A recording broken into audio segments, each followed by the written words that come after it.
Could you guess what is the first thing that most people that bought their new Fujifilm camera does? Well, if you bought X-T30II, the first thing you're probably gonna do is to start looking for some additional grips. But the rest Fujifilm users, I think, probably gonna start to look for recipes to cook some film simulations. But all jokes aside, I think one of the selling points for Fujifilm is their film simulation option. So it's natural that the one who bought Fuji wants to try it out, and I am no exception. If you don't know what film simulation is, it's basically like camera profiles on all other cameras. But Fujifilm offers more customization of those profiles, and they also pre-install few film-like profiles that you can choose as a base and modify it however you like to make your photos look unique. Also, with this film simulation, you can shoot straight to JPEG, as it already will be with the touch of your style and you won't need much to process images later, comparing if you shoot RAW and then you need to apply all the corrections later. So after I bought my Fuji X-T30 Mark II, I sat down to find the best film simulation recipe to add it to my camera, but suddenly I faced one problem. There are so much different film simulation recipes out there on the internet, so it's hard to choose which one you would like, and more important,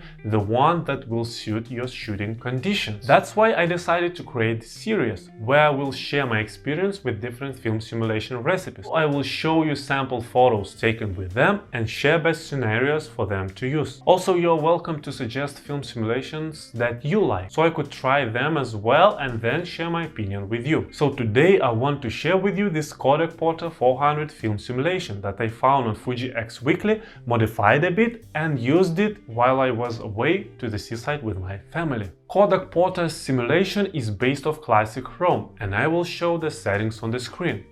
I think this film simulation is best for sunny day, as it gives you that warm tone to the images. With this film simulation you get a bit washed out blacks when you shoot direct to the light source, which gives you that film feel. By the way, I don't use any grain setting in the camera, as I want to have an option of clean image, and if I decide, I can add grain later in Lightroom or Capture One. But if you want, you can adjust the grain effect as you like in the camera. Also, this film simulation is good for sunset, although I found that there were lack of saturation in the color, so next time I think I would add color in simulation settings, but this time I added quite a bit of saturation in the editing. I also added some saturation to daytime shots, but way less than to the evening shots. I loved colors that this film simulation produces, especially in the evening shots. Yes, I needed to add saturation, but aside from that, I didn't need to adjust any color at all. Also need to mention that I shot everything in JPEG, so all edited images you see are edited off JPEGs, which shows you how Fuji's JPEG images are capable in editing, especially if you want to recover information in the shadows. Although you should keep in mind that if you are going to shoot with JPEG format, you need to make sure that white balance is correct, as with JPEGs it will be hard to adjust white balance later in the editing. So, as I mentioned, I suggest this Kodak Porta 400 film simulation to use on a sunny day